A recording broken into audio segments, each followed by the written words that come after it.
caller, you are live on the air. Go ahead with your question. I think this is Judy. Am I right? Yes, good afternoon. Welcome back. Don't know if it's morning or you are afternoon. How are you? Yes, respectfully, I just want to, I'm catching your program almost every Sunday, and things come up repeatedly, and I just want to politely contest a couple things. I noticed that there's a common argument that it's stated that Christians are believing God as a man, and then the references to the Tanakh where it clearly says God is not a man, but a Christian that claims that God is a man is misrepresenting our faith. That's one thing. So clearly, we don't believe God is a man. That's one. And then the second thing, please, is about the idolatry. Pretty clear that I've heard some rabbis say that Christians are not committing idolatry. They can be accused of maybe wrong beliefs, but I think they say in God's eyes, if we were to be wrong, we're not idolaters.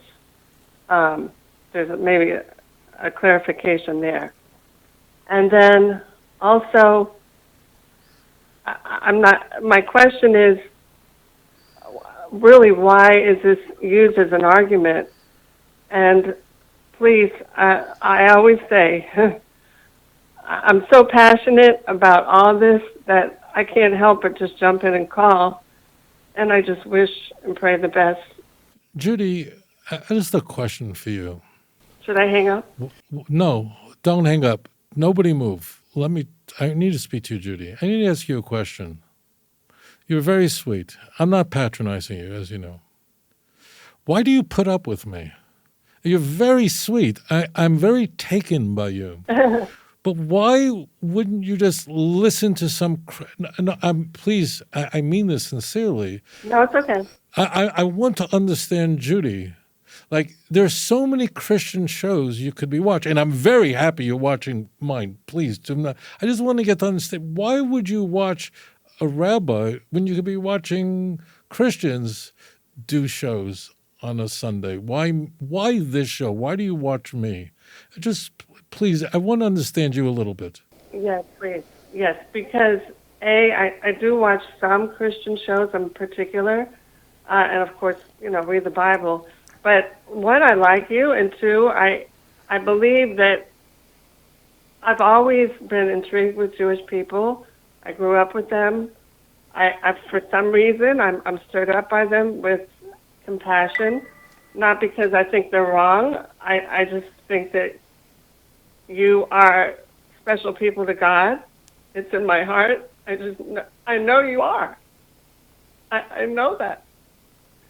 And I just, when I hear things that I feel, it's not that I'm defending Christianity when I call and say this. I'm not trying to defend us. But there's another, I happened to catch another Jewish debate this week, and they were all saying, we just want the truth, we want God's truth. That's all we're debating, and it's what God says. And somehow we're coming off with different interpretations, which are very important. And again, finally, I believe we're going into a very difficult time where we're going to need God on our side. And He is on your side. But, we believe in the New Testament that there's a tribulation coming where Jewish people will again be suffering. So that sort of summarizes it. I'll hang up to listen to your comments, but just all the best. Very kind, Judy. Okay. Thank you, dear. Thank you very much for your thoughtful comments and your insightful observations. I really am very grateful for them.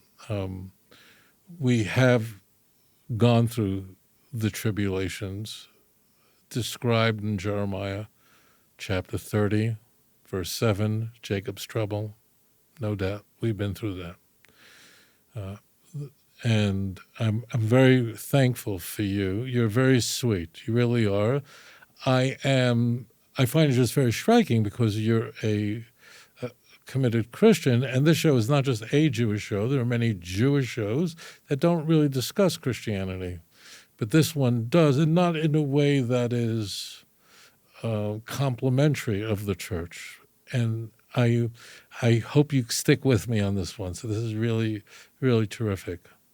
It is true that there are some Christians, and I know many, who are completely Unitarian and utterly reject the doctrine of the Trinity, utterly reject the idea that Jesus was God, a part of a hypostatic union, the second person of the triune Godhead, and is worthy of worship. He is co-eternal with the Father, and you probably know of the Nicene Creed, that huge paragraph that enumerates everything that emerged out of that summer of 325 council, which hammered out the orthodoxy of the church.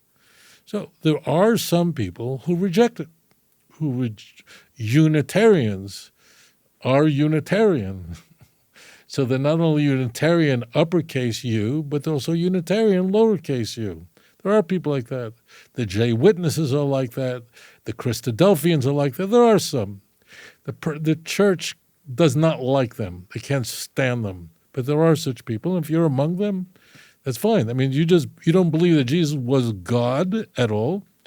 You believe that he was a messenger of God, a Messiah, all kinds of things, but he was not God.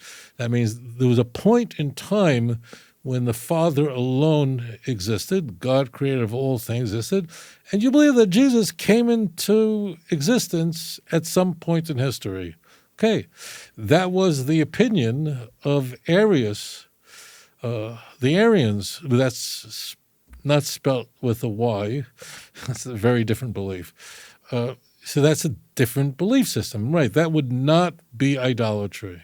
It is still a mistake to venerate Jesus, to pray through him, to pray in his name. The teachings of the church are not of God, and I encourage you, not because you like me or find me in any way persuasive, but going back to the original text, you would find that that HaKadosh Baruch Hu wants you to worship him alone. And you too, Judy, you're a child of God. You're a daughter of Hashem. Bonim atem l'Hashem Elokeichem. You are children of the Lord your God. So I am a son of God. You're a daughter of God. So that's all fine, okay? And it's very explicit. It means we are literally created in the image of God. Whatever that means there's a divine spark in every human being. Only human beings have this. There's a divine spark in a human being. And all of us, whether we're people of faith or people not of faith, live their lives that way, meaning we murder is illegal and is very severely punished, and murdering a person is illegal and very severe punishment, and murdering a chicken is not a crime. Why not? It's not, because chickens aren't created in the image of God. That's all. Very simple. There are, however, many, many Christians that insist that Jesus was God himself manifested in the flesh, and this idea goes really back far. It goes back. Ignatius, one of the earliest church fathers, he's early second century, expresses this. He did not have I don't believe he had the intellectual requisite intellectual abilities to come up with the highly developed doctrine of the Trinity that would eventually be hammered out at Nicaea. Or even the way Tertullian, who coined the word Trinity, I don't think Ignatius had the intellectual abilities that Origen had, for sure not. They all tried to work this out. It's not easy, because you're trying to say 1 + 1 = 5. So, how do you work that out? Believing that a person has a spirit of Hashem dwelling in him. There are many people like that in Tanakh. We all are created in the image of God, but literally that the Spirit of Hashem should dwell in somebody.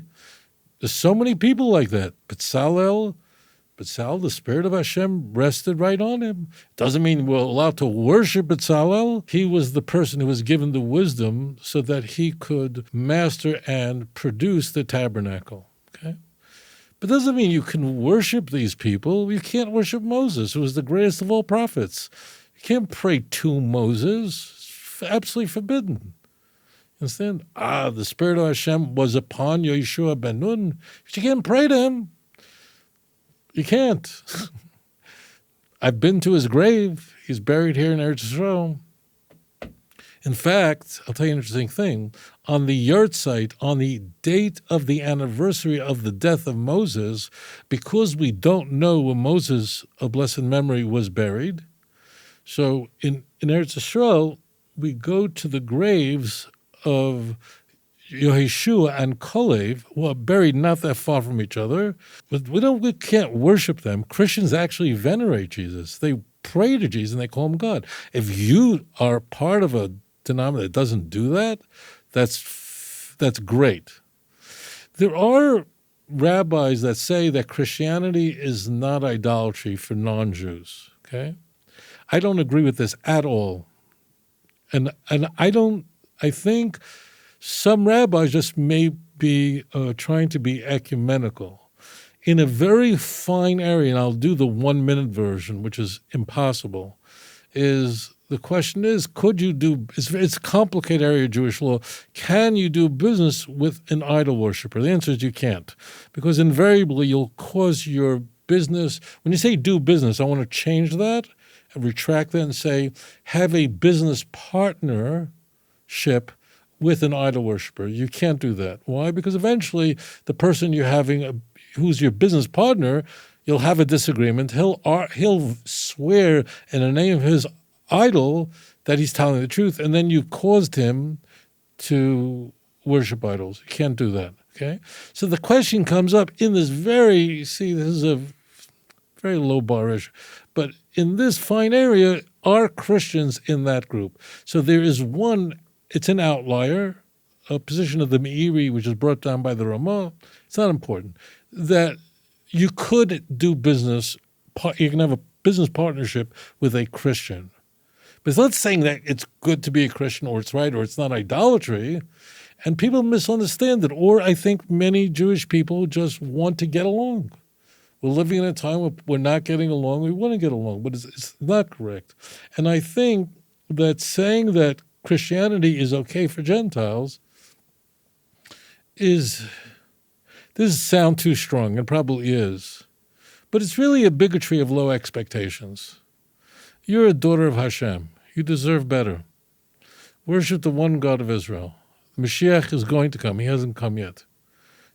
He's here now, and we're waiting for that event and that moment. I believe with faith that we are living in that tekufa, in that epoch, in that era now, and you can see all the events that we're observing today. You know, Israel does not wind up on the front page of every newspaper in the world because of the size of our country.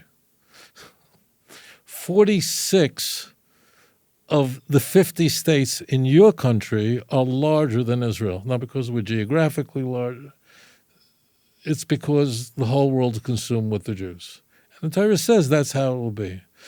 We are living in that time. We can hear the footsteps of the Messiah. Many prophecies are unfolding now before our eyes, and we should only see the coming of the true Mashiach, b'mheira b'yameinu, quickly in our time. I thank you for your thoughtful question. Shalom. If you enjoyed this program, please like and subscribe. אדון עולם אשר מלך בטרם כל יציר נברא לעת נעשה בחפצו כל אזי מלך שמו נקרא ואחרי ככלות הכל לבדו ימלוך נורא והוא היה והוא הווה